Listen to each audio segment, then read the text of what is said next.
So yay! It's still fish fry season, and I like going to a different fish fry every Friday and ask me possibilities, no problem on getting to quite a few. With this one, it was another Catholic church and school that I had been to before. And sometimes I have to be reminded of the things I like every time I go. With this one, I liked how they had Charlie Brown and Snoopy characters in the stairway. And one of them was pointing out the qualities that make Snoopy the perfect best friend. I'm a big Charlie Brown fan. People know me, know that about me. So yeah, I take the stairs, and then I pay for the fish fry meal. And this one had a nice perk to it that not all of them have. If you want beer, normally you have to pay for it separately. This one, no. You pay for the food, and they give you drink tickets. And it's like, okay, if that's good for beer, I guess I'll have something besides water this time. And it's like, oh, Surly beer. Yeah, I've had that before. Done. Except the one thing about it, my philosophy about beer that's especially derived from having some while performing is it's valuable until it's been drunk. And that means be careful with it until you start drinking it, because you don't want to spill it. So that was why I didn't waste any time after I had my tray of food and the beer on finding a seat, even though that meant it was at the back of the dining hall, and I couldn't hear the music on stage very much because of the din of the voices. And somebody said, you should have sat up front. It's like, I didn't want to spill my beer. It's like, no, you make the choices that are in your best interest, and that was the one. So there was that, and well, there's a few more fish fries I can go to. Lunch isn't over yet. And going back to when I was a little kid, it still reminds me of one joke my old man had about it. People like their puns, and I guess that's what this one was. He said, Lent, it's a good time to get a loan. And it's like, okay. And then he had to explain it to me. It's like, all right. Now it means a little more to me, because it's just like with the beer that he likes. If I smell that same kind of beer now, it's like, yeah, it's familiar. I don't know what they call it, nostalgia, or I know a country song once said, ain't it funny how a melody brings back a memory? Well, sometimes smells bring back memories too, good and bad. So yeah, know about him. I can do entire sets about him.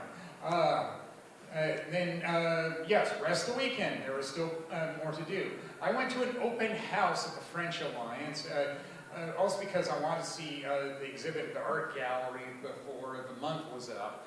And no surprise, there were tables in the art gallery, because when I've been in the art gallery before, I'm usually the only one in there. It's like, what, nobody wants to see this art? And, well, it left a lot to be desired on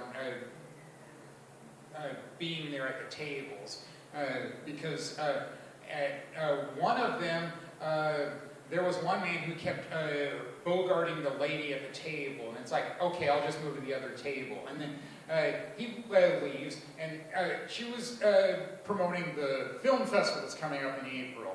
And then it was near the end of the time allotment, and he said, can I borrow her? And I said, well, I'm done, and you've already talked with her. And I know I was once accused of bogarting somebody, and it's like, well, I didn't quite understand that one, other than there was a hippie song that said, don't bogart that joint. So, and then, of course, Humphrey Bogart liked to smoke, so it's like, yeah, I guess that makes sense when you think about it a little.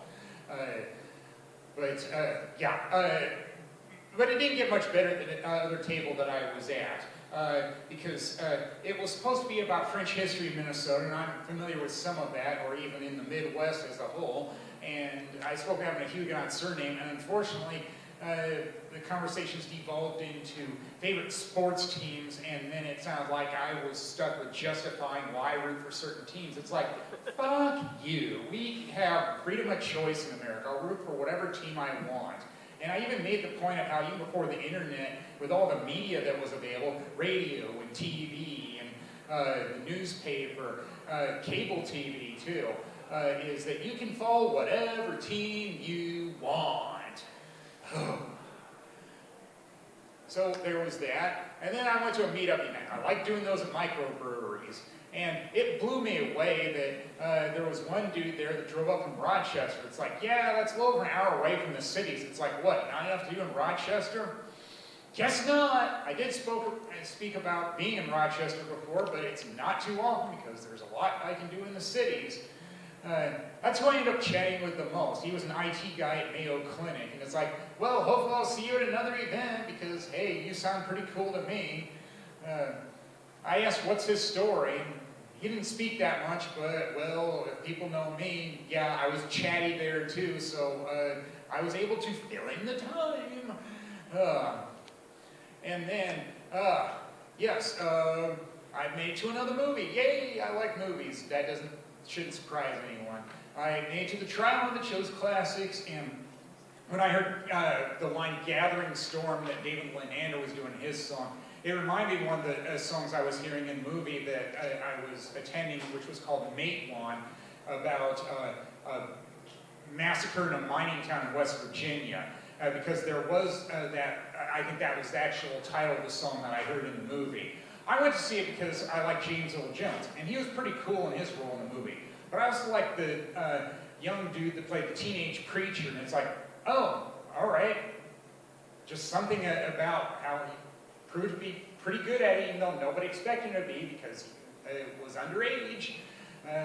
So, yay for good movies. And the banking stories. Well, I'm still waiting for them to fix the damn doorbell. It's like, who knows when it'll happen? I guess that's my Tales from the Bank story. Well, that'll do it for me. Hey, well, been great. Woo!